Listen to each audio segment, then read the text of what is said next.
Paz do Senhor, amados, amém? Glória a Deus. Eu queria hoje ler um texto com os irmãos. Aqui já foi dito muita coisa, né? Para a honra e glória do Senhor Jesus. Palavras maravilhosas, testemunhos maravilhosos. Mas eu queria, hoje lá em casa, eu meditando um pouco, enquanto preparava alguns estudos e fazia algumas reflexões, e veio algo na minha mente. Eu queria ler com os irmãos aqui em Isaías 53. Os irmãos podem abrir Isaías 53, amém? A partir do verso 7.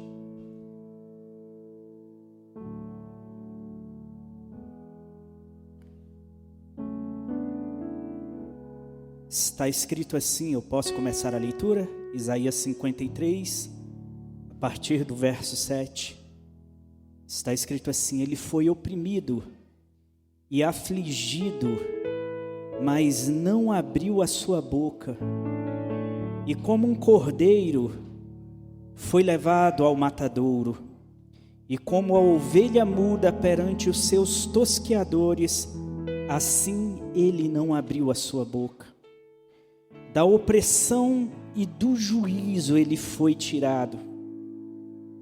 E quem contará o tempo da sua vida? Porquanto foi cortado da terra dos viventes, pela transgressão do meu povo ele foi atingido.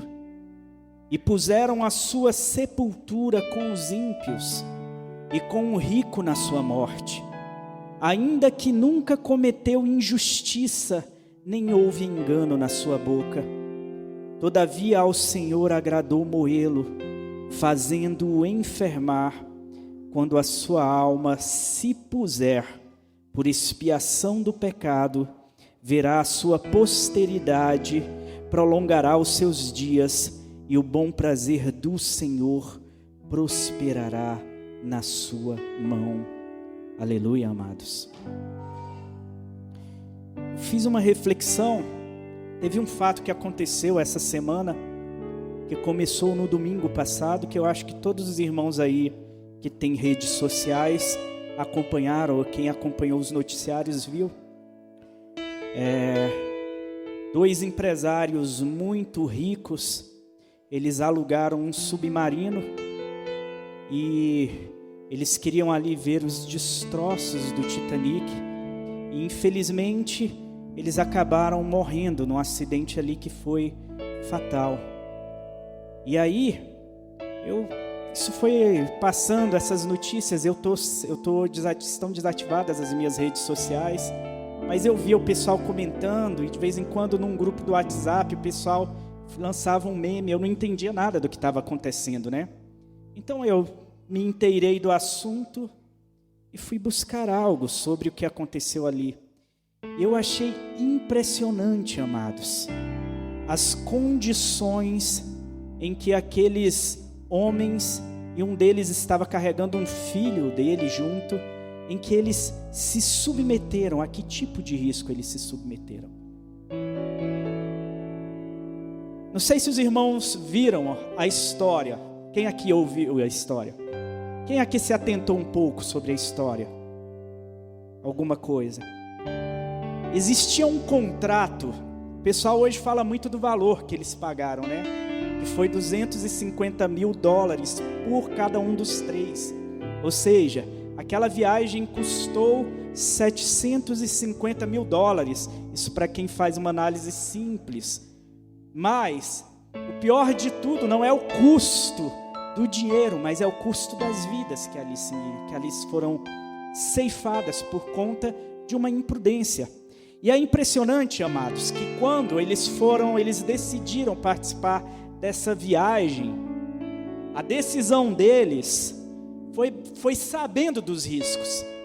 Havia um contrato com cláusulas bem específicas que falavam, inclusive, que aquele submarino ele era experimental. Um submarino que ele era controlado por um controle, um joystick, um controle de videogame, que é mais barato do que um controle de um PlayStation 5.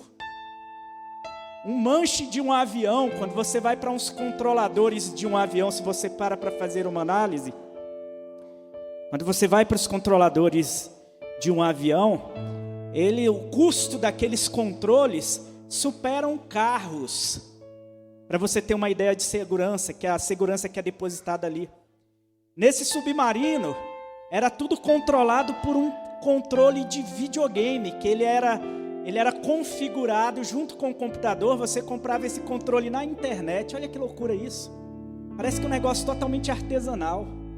Você comprava na internet, fazia a configuração junto com o computador, e a partir dali você ia descer a praticamente 4.000 metros de profundidade. Eu quero que você entenda o que isso significa.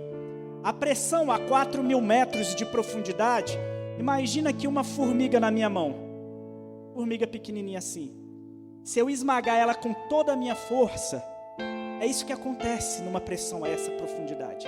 É como se você estivesse na mão de um gigante sendo esmagado, aniquilado por todos os lados. É isso que acontece. Porque a pressão atmosférica ali, a pressão que existe ali, é 3.000 vezes mais forte do que a pressão atmosférica. E os caras, eles se submetem a esse tipo de risco para poder ter apenas uma aventura. Um deles, grande empresário inglês, bilionário, ele dizia que ele se orgulhava pelo fato de já ter ido até o espaço. Ele já tinha sido um dos poucos homens do mundo que já foram ao espaço, mas ele era um destes que tinha conseguido dentro dessas suas aventuras. E aí eu quero trazer aqui algumas conotações, porque eu li um texto sobre Jesus e o ministério de Cristo. Se você faz uma análise simples do ministério de Cristo, o ministério de Cristo parece que é extremamente arriscado. Para analisar. Nós lemos esse texto aqui de Isaías, e a própria Escritura diz que Deus se agradou de esmagá-lo, de moê-lo.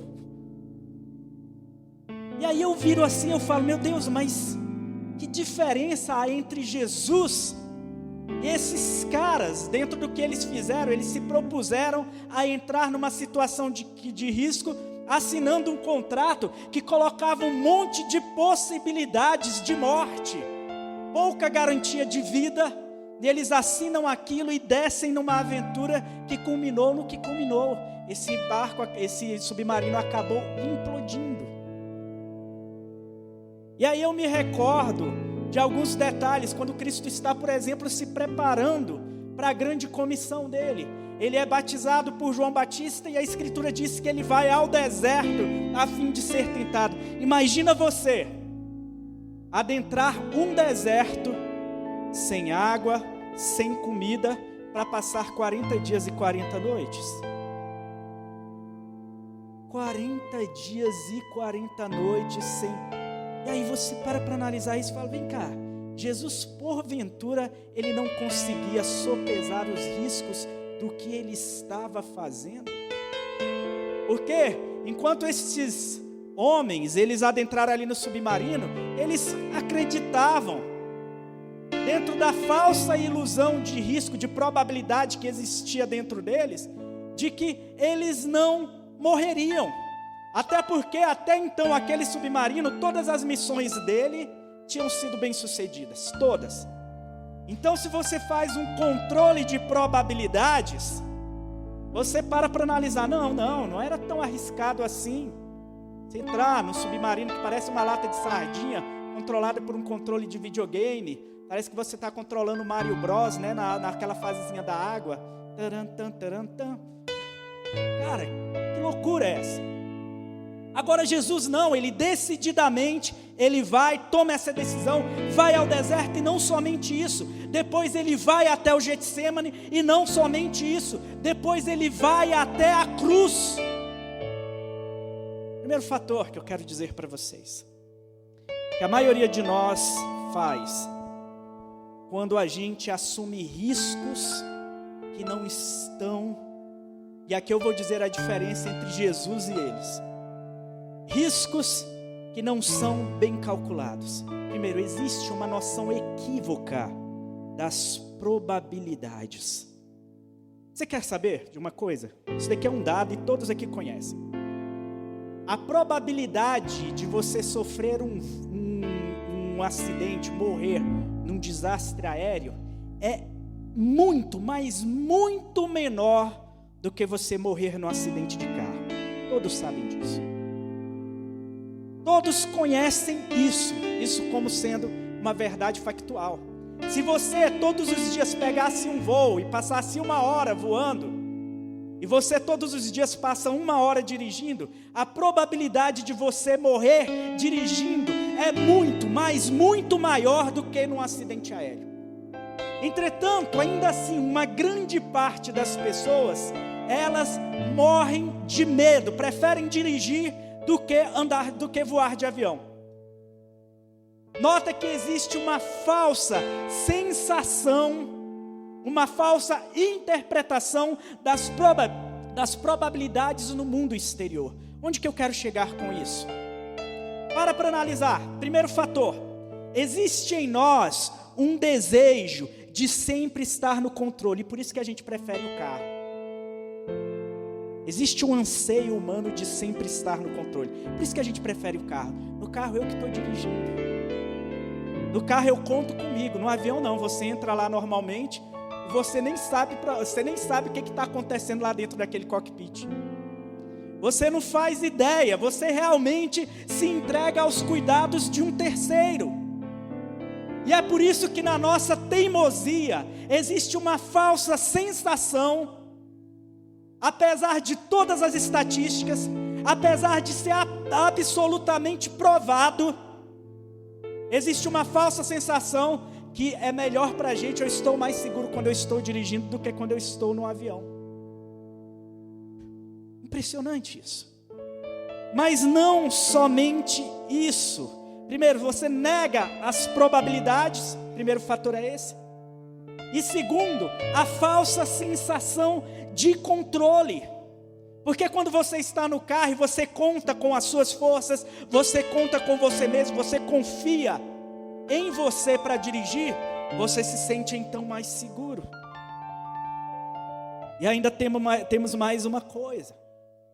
E aqui eu já começo a colocar as diferenças entre o risco que estes homens assumiram e o que Jesus fez. Porque Jesus, na verdade, ele não assumiu risco algum. É impressionante isso. Você sabe por quê? Porque a probabilidade de uma conclusão correta, segundo a vontade de Deus, sempre foi de 100%. Sempre esteve no controle absoluto de Deus a redenção humana. Então, primeiramente, Jesus não jogou contra a lógica, e ele sabia que iria morrer. Havia uma profecia certa de que ele seria moído pelas nossas transgressões, ele seria maltratado, castigado pelas nossas iniquidades, e o castigo que nos traz a paz estaria sobre ele, e pelas suas pisaduras nós seríamos sarados. Então Jesus, ele não brincou com as probabilidades, ele não estava diante de uma falsa possibilidade, apenas de uma possibilidade de que aquilo poderia dar certo. Mas as chances eram grandes de dar errado. Nunca houve uma chance sequer de dar errado. O pecado sempre esteve derrotado. O diabo sempre ele esteve derrotado. Porque em 100% das vezes, das probabilidades, Jesus ele iria e ele concluiria o seu ministério, e ele diria: Pai, está consumado, em tuas mãos entrego o meu espírito. Jesus ele não assumiu riscos. Quando ele decide perder, ele simplesmente, a primeira coisa, ele sabe que a probabilidade é de 100% de alcance daquela finalidade.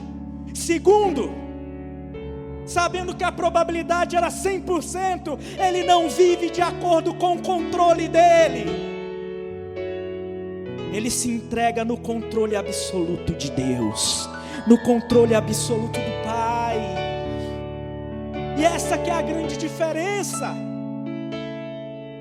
Nós, na nossa falsa sensação de probabilidade, eu acho que é mais fácil assim, porque já que eu direciono o meu carro, já que eu dirijo a minha vida, já que eu controlo a minha existência, eu acho que é mais fácil então eu caminhar, tem menos riscos.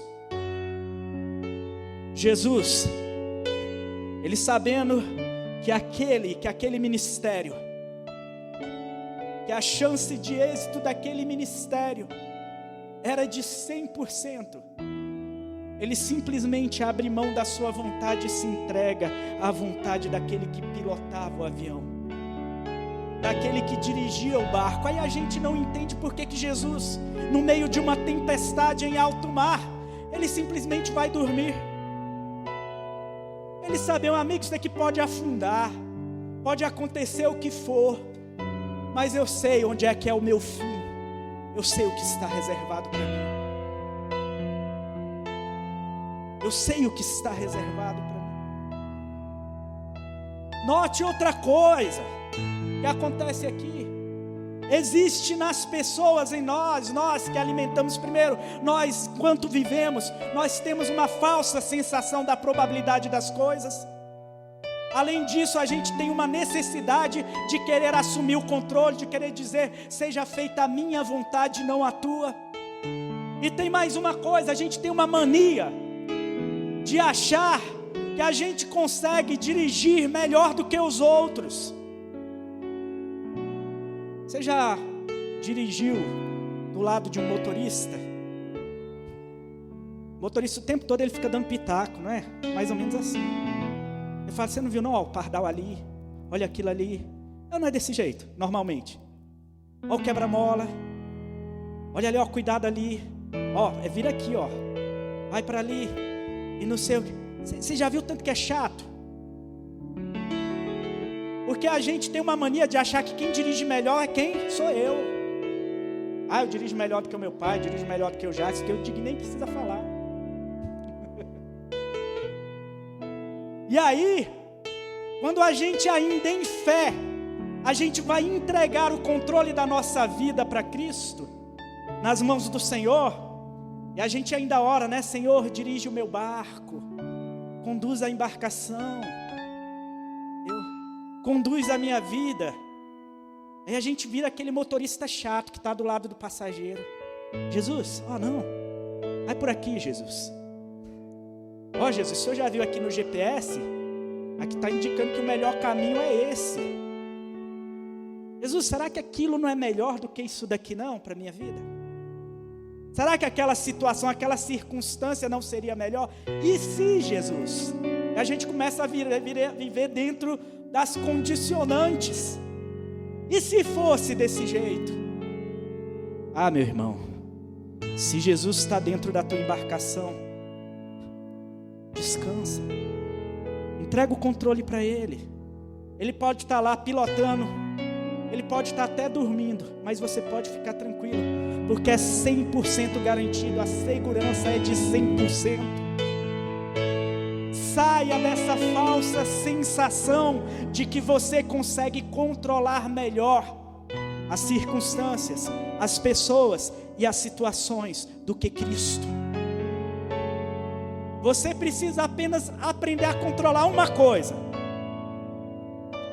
a sua ansiedade diante do fato de que Ele está no controle e de que você pode descansar e de que você pode dormir tranquilo. E aí vem a turbulência, vem a tempestade e você fala, quer saber, o piloto é Jesus, eu vou me preocupar, a probabilidade aqui de eu chegar seguro lá é de 100%.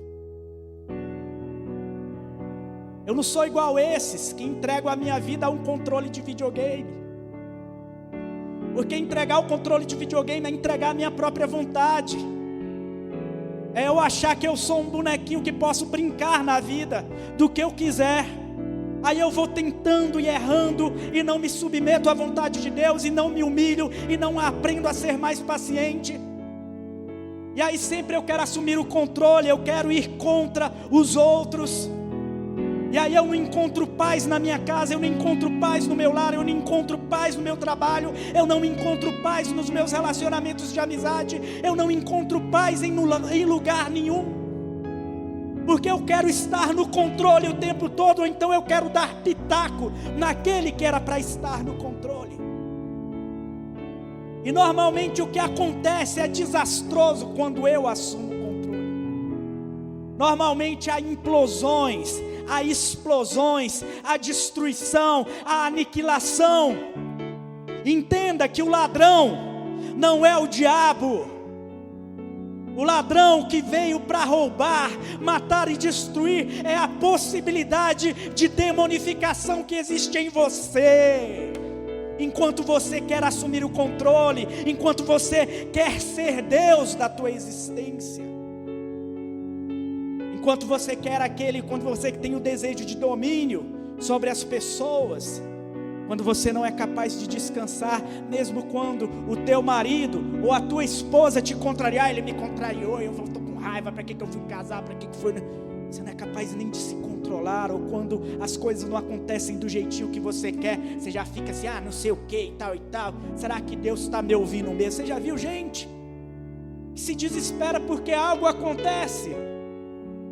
Meu Deus do céu, quando o mundo for entregue ao controle do anticristo, ainda assim existe um controle soberano, existe um controle absoluto, e que vai nos guardar, e que vai nos livrar, e que vai nos levar ao céu. É isso que você precisa entender. Mas você teima em confiar, você precisa controlar, e é por isso que a gente vive tão ansioso. Jesus, ele trata disso de maneira simples. Ele fala, porque andais ansiosos com o que haveis de comer ou com o que haveis de vestir? Olhai para os lírios dos campos, eles não tecem, eles não fiam, mas nem Salomão em todo o seu esplendor se vestiu como um deles. Olhai para os passarinhos do céu, eles não plantam, eles não cegam, mas o Senhor lhes dá o alimento, e você fica nessa teimosia de se preocupar. Meu Deus do céu, eu tenho que fazer isso, eu tenho que aquilo, eu vou resolver, eu não aceito, eu não levo o desaforo para casa. Você quer estar no controle de tudo, o tempo todo. Então nós falamos desse cálculo ruim da probabilidade, nós falamos dessa ilusão de controle que existe na gente, que a gente acha que está no controle de tudo, de que a gente consegue controlar melhor do que os outros. Nós falamos dessa falsa sensação quando nós pensamos acerca de nós mesmos além do que convém, quando a gente acha que não, eu consigo, eu sustento essa situação. É nisso que repousa a racionalidade humana. Então vamos lá, de novo, em Cristo. Quando Cristo se colocou em situação de risco, Ele não estava arriscando nada. Para nós era uma situação de risco, mas para Cristo era a certeza da vitória. E há uma diferença clara entre Jesus e nós, quando nós entregamos o controle a Deus.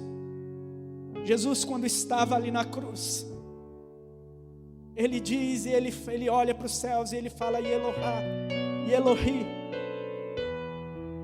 por que me desamparaste? Até Deus desamparou o nosso Jesus, e ainda assim Ele estava convicto que aquilo iria dar certo. E o Senhor nunca vai te desamparar. E por que você não descansa na certeza de que vai dar certo? Por que você não descansa na certeza de que já deu certo? Por que você não descansa na certeza que Ele já cuidou de tudo para você? Por que você não descansa nessa certeza? Jesus foi desamparado, nós nunca fomos desamparados, em nenhum instante nós fomos desamparados. O anjo do Senhor, que é o próprio Cristo, acampa ao redor dos que os temem e os livra. O fato é que nem a morte, nem a vida, nem nada vai te separar deste amor, porque o plano deste amor, o plano do amor do Pai, que se manifesta em Cristo e no qual Jesus confiou a sua própria vida e entregou cada gota de sangue nele. Este plano, ele é absoluto sobre a minha e sobre a tua vida, mas a gente resiste o tempo todo. Quando, pois, vier o Filho do Homem, achará fé na terra? Num tempo onde a ciência domina tudo, num tempo onde o conhecimento científico faz o homem se tornar cada vez mais arrogante, onde a gente produz curas para isso, cura para aquilo, onde a gente produz tecnologias, onde a gente fala ao vivo hoje em tempo real com alguém que está lá na China. Num tempo onde a gente olha para os grandes feitos humanos e a gente fala, agora nós conseguimos construir tijolo por tijolo da Torre de Babel até o mais altos céus, e a gente não vai mais precisar se preocupar com catástrofe, com calamidade, com mais nada. Onde Babilônia já se ergueu novamente nos últimos dias, como a profecia da escatologia, como o Apocalipse escancarado nas nossas caras. Para onde você vai, você olha e vê o Apocalipse. Para onde você vai, você sente o cheiro do Apocalipse. Para onde você vai, você sente o calor do Apocalipse, a revelação de João. Nós vivemos este tempo, e na nossa autossuficiência, aquele que tiver entendimento, calcule. O número da besta é número de homem, e é 666, porque o número de homem é o número 6, é o homem no começo, é o homem no meio, é o homem no fim, é o homem no centro de tudo, é tudo para o homem, pelo homem, porque do homem, para o homem são todas as coisas. Nesse tempo maluco onde a gente vive isso, a nossa prepotência faz com que a gente se distancie e se permita viver debaixo do controle absoluto de Deus. Por isso que é necessário, muitas das vezes, que um cara como esse que ganhou as eleições ganhe, sim. Porque a gente cai na real, quer saber? Eu vou confiar em Deus. Você quer saber? Em governo de anticristo, só sobra Cristo para quem tem juízo na cabeça. Em governo de gente louca, de pessoas que são condenadas como réu do inferno, só resta a saída da entrega e do descanso no Senhor. Quero dizer para você que confiar, descansar no Senhor, o que não é uma tarefa fácil, descansar no Senhor, que não é uma tarefa fácil, vai requerer de você, primeiramente, não é se acomodar. Tem muita gente que fala hoje sobre a zona de conforto, né? Ah, você tem que sair da sua zona de conforto. Pelo contrário, se você está em algo que é confortável, que te traz paz, que faz bem para você, você tem que estar lá mesmo, gente. Para que eu, sendo rico, bilionário, eu vou me meter num submarino para ver o Titanic? Podia estar confortável, assistir o filme lá de casa, chorar com o Jack morrendo. Podia tudo isso ter resolvido a situação de modo mais simples. Aí a pessoa, eu digo para você, o que não pode acontecer é você ficar na zona de acomodação, que é diferente da zona de conforto. Conforto nós temos que buscar primeiramente em Deus. A gente encontra conforto na nossa família, nos nossos amigos, na relação entre os nossos filhos. A gente encontra conforto nessa comunhão maravilhosa da igreja. Eu vou sair da zona de conforto? Não, eu quero caçar confusão para a minha vida. Mas o que você não pode é estar acomodado. O que você tem que entender é que no reino você descansa caminhando. Porque Cristo é caminho. porque Cristo é verdade e Cristo é vida. No reino você descansa andando, andai em espírito e não cumprireis as concupiscências da carne. No reino não tem espaço para você ficar parado, nem acomodado, porque muitas das vezes a sua zona de comodismo, de acomodação é extremamente desconfortável, mas você não tem coragem de sair daí, porque você, volto lá no começo, porque você julgou os riscos e você pensou, não, pelo menos aqui eu estou sofrendo menos do que eu poderia sofrer se eu saísse dessa situação. E aí dentro da sua leitura você fala, não, pelo que eu sinto e fora da realidade, eu acho melhor dirigir do que andar de avião, do que voar de avião. E sempre você volta para as mesmas coisas. Você descansa no Senhor, mas você se levanta, você se ergue e você se determina a conquistar as coisas que você precisa conquistar. Primeiro para o reino de Deus. Como que a igreja ultimamente vem acomodada? Como a igreja ultimamente ela vem sentada esperando tudo acontecer? Meu Deus do céu! Nós precisamos sair da zona de acomodação, porque é justamente saindo da zona de acomodação que nós vamos encontrar o conforto nos braços do Senhor, o conforto nos braços daquele, onde quando a gente deixa no controle dele, já está 100% garantido. É descansar andando, é descansar caminhando, é descansar vivendo, é descansar planejando, é descansar se determinando, é descansar se disciplinando, é descansar jejuando, é descansar orando, é descansar vigiando. O nosso descanso se estabelece assim. Só que a diferença é que a gente sabe que a resposta já está 100% garantida nele, a nossa vida já está 100% garantida nele, e a gente sabe que ele já foi esmagado, e que nós seremos recebidos com um belo de um abraço no reino dos céus. Essa que é a diferença.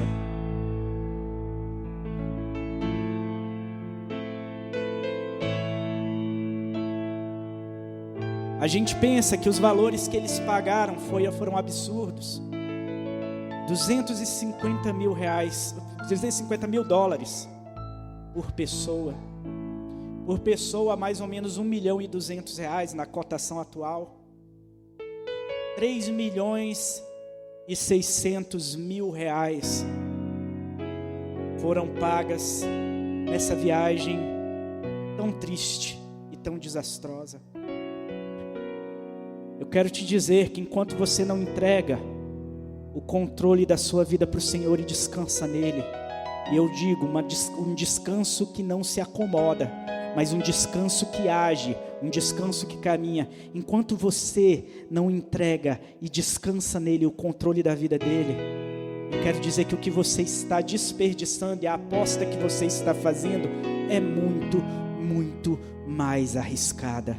É a tua vida, é a tua alegria, é a vida abundante, é a tua paz, é a tranquilidade, é isso que você está apostando. E vão passar décadas você sofrendo, porque você não foi capaz de entender isso. De maneira prática, como que eu descanso no Senhor? Primeiro, abra em Gálatas 5:22, entenda o que é o fruto do Espírito. Porque o fruto do Espírito é caminhar descansando. E o fruto do Espírito, ele é amor, ele é alegria, ele é paz, ele é bondade, é longanimidade, é fidelidade, é domínio próprio, é mansidão. E para estas coisas não há lei, para estas coisas basta que você mergulhe, e pode mergulhar profundamente, pode mergulhar 4.000 metros, pode mergulhar 11.000 metros, você pode ir até as fossas marianas, porque lá você está salvo, albergado pelo amor de Deus. Mergulhe nisso, que sua vida já começa a melhorar. Mergulhe na consciência de que se Jesus foi humilhado, nós também podemos nos humilhar. Saia da condição de arrogância, de prepotência. Porque a condição de arrogância, de prepotência e de orgulho é aquilo que nos faz independentes de Deus, e não, nós somos completamente dependentes dele. Queria que você se colocasse de pé.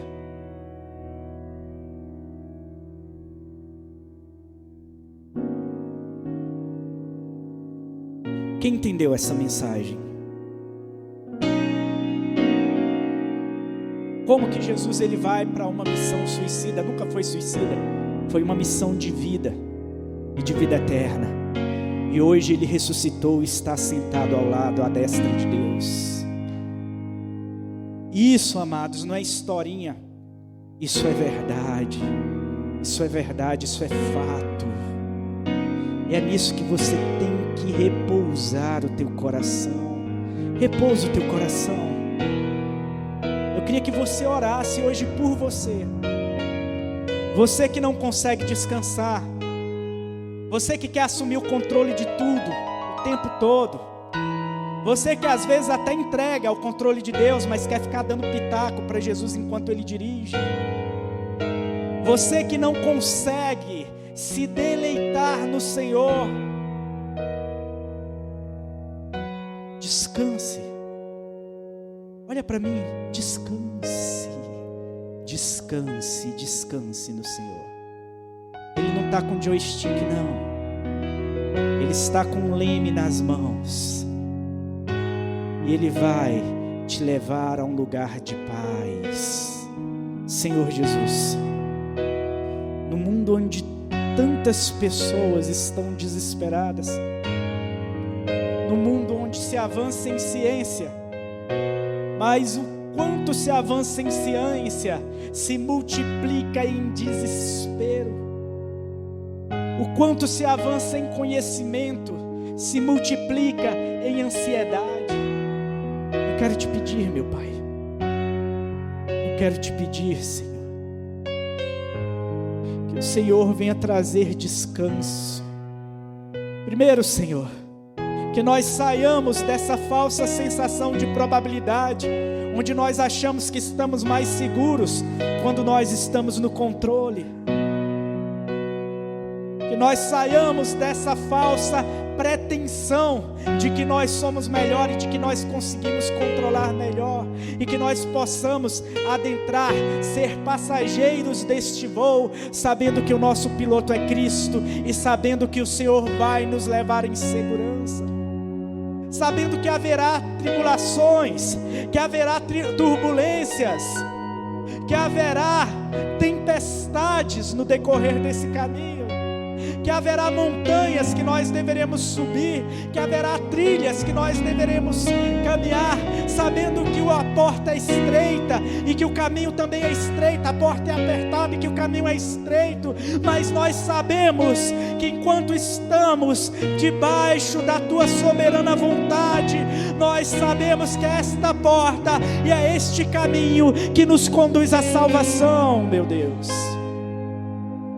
Senhor Jesus, que nós venhamos a entender isso e a viver isso, e que nós não venhamos a assumir riscos, o risco que pode destruir as nossas vidas, o risco que pode destruir a nossa existência, que nós não venhamos a assumir o risco que pode fazer perecer a nossa alma e o nosso corpo no inferno, Senhor.